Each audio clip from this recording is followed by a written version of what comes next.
प्यार से बोलिए धन्य निरंकार जी एवं रामकृष्ण हरि।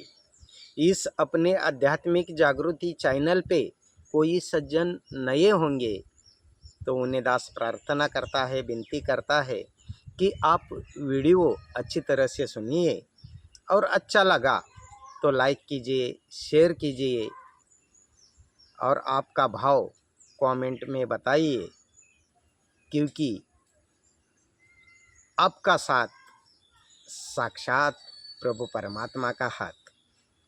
प्यार से बोलिए धन्य निरंकार जी एवं रामकृष्ण हरि। आज का विषय है समर्पण। प्यार से बोलिए धन्य निरंकार जी। आज का विषय है समर्पण। सजदे भी कर दूँ, शिकवे भी कर दूँ, ये भक्ति का दस्तूर नहीं। भक्ति नाम है समर्पण का। भक्ति में शर्तें मंजूर नहीं। अब समर्पण तब संभव है जब हमारे अंदर नम्रता आती है, प्रेम आता है, सहनशीलता आता है, विशालता आती है। ये पूरी दिव्य गुणों का एक फूलगुच्छ होता है। दिव्य गुणों का उस फूलगुच्छ का नाम ही है समर्पण। जिस तरह से शक्कर खुद को मिटा के दूध में घुल मिल जाती है, उस शक्कर ने खुद को मिटा दिया, खुद को समर्पित कर दिया। उसी तरह से जीवन जीते समय उस शक्कर के तरह पूरी तरह से सद्गुरु के चरणों में समर्पित होना, मिटा देना और हमेशा भाव वो सद्गुरु के चरणों में, मेरा मुझ में कुछ नहीं, जो कुछ है सो तेरा, तेरा तुझको सौंप दिया, क्या लागे है मेरा। तन मन धन प्रभु की देन है, इसे प्रभु का ही समझो। ऐसा भाव बनना, इसे कहते समर्पण। जिस तरह से एक बीज जमीन में समर्पित होता है और उसका महाकाय वृक्ष बनता है, वो वृक्ष ही बता देता है पूरी विश्व को, दुनिया को, कि मेरा जो अस्तित्व है ये ऐसे ही नहीं हुआ है। किसी बीज ने खुद को मिटा दिया, खुद को समर्पित कर दिया उस जमीन के अंदर, तभी तो इतना महाकाय वृक्ष बन गया। इसलिए कहते हैं कि भक्ति अकल, सोच, चतुराई और बुद्धि का विषय नहीं है। भक्ति में सिर्फ और सिर्फ भाव की कदर हुआ करती है।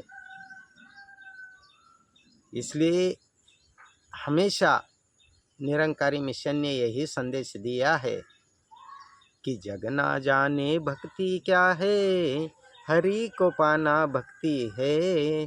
त्याग के सारे रगड़े झगड़े, गुरु रिजाना भक्ति है। इसलिए सतगुरु बाबा जी अक्सर दुनिया को समजाते थे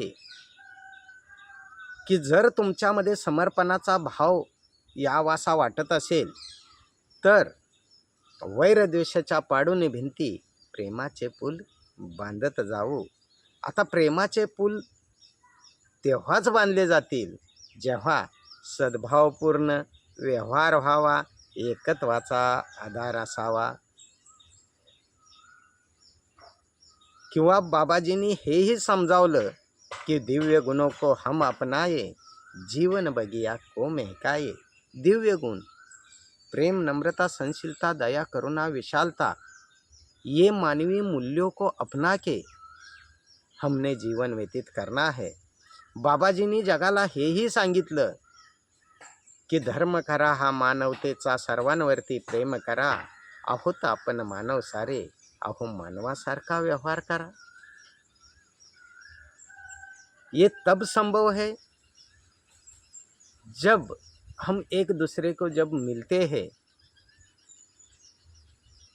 तो थोड़ा भी मन में भेद नहीं रखते हुए हमारा भाव होना चाहिए कि ज़िंदगी की हर शाम अब मुझे सुबह मालूम होती है, जब से देखा है तुझको दिल की नज़रों से। हर शक्ल अब मुझे तेरी सूरत मालूम होती है। तो ये तब संभव है जब हमारे अंदर भाव होगा, समर्पण होगा। वैष्णवराज श्रीमंत ज्ञानेश्वर माऊली म्हणतात ना, कापुराची वाती उजळली ज्योती, ठाईच समाप्ती झाली जैसी. जसा कापूर स्वतःला संपवून घेतो, परंतु तो प्रकाश त्या कापूर असण्याचा पुरावा देतो, तद्वतच नम्र झाला भूता तेने कोंडिले अनंता. ही नम्रता येते कुठून? तर समर्पणातून.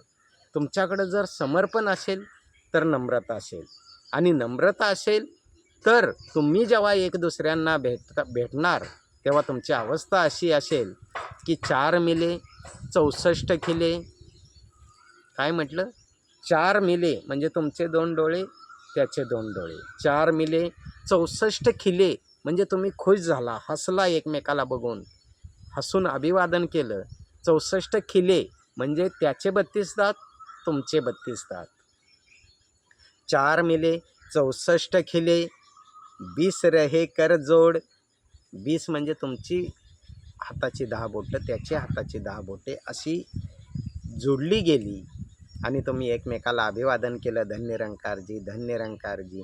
4 मिले 64 खिले, 20 रहे कर जोड. हरिजन से हरिजन मिले, विहन से 7 करोड. हरीचा जन, हरीला प्राप्त केलेला आणि हरीने त्याची निर्मिती केलेली असा तो एक हरीचा जन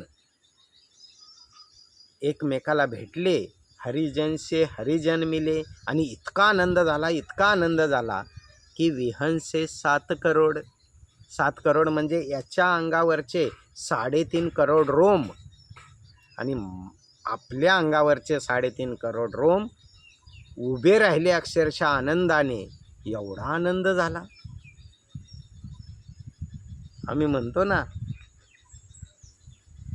की जिकडे तिकडे चोहीकडे आनंदी आनंद घडे. ती अवस्था आम्हाला प्राप्त होते आणि ती अवस्था तेव्हाच प्राप्त होते जेव्हा आमच्यामध्ये समर्पणाचा भाव असतो. म्हणून या माझ्या हरीच्या लाडक्यानो, या माझ्या भाविक सज्जनानो, समर्पण तब संभव है जब मेरा मुझ में कुछ नहीं, जो कुछ है सो तेरा, तेरा तुझको सौंप दिया, क्या लागे है मेरा. समर्पण तब संभव है जब मेरा भाव बनता है कि क्या लेकर आया था, क्या लेकर जाएगा, मुट्ठी बांध के आया था, हाथ पसारे जाएगा. समर्पण तब संभव है कि जब हमारे अंदर औरों के प्रति, दूसरों के प्रति भाईचारे का भाव आ जाएगा, एकत्व का भाव आ जाएगा, वननेस का भाव आ जाएगा, तो अपने आप समर्पण आ जाता है. तो साथ संगत जी, समर्पण के लिए दास एक ही बात कहेगा कि आओ सजा ले आज को कल का पता नहीं, कल की तो छोड़िए जनाब, यह तो पल का पता नहीं. और समर्पण का सबसे बड़ा रास्ता ये है, सबसे बड़ी दवा ये है कि ज्ञान यदि कर्म में ढल जाए तो जीवन का श्रृंगार बने. प्यार से बोलिए धन्य निरंकार जी एवं राम कृष्ण हरि.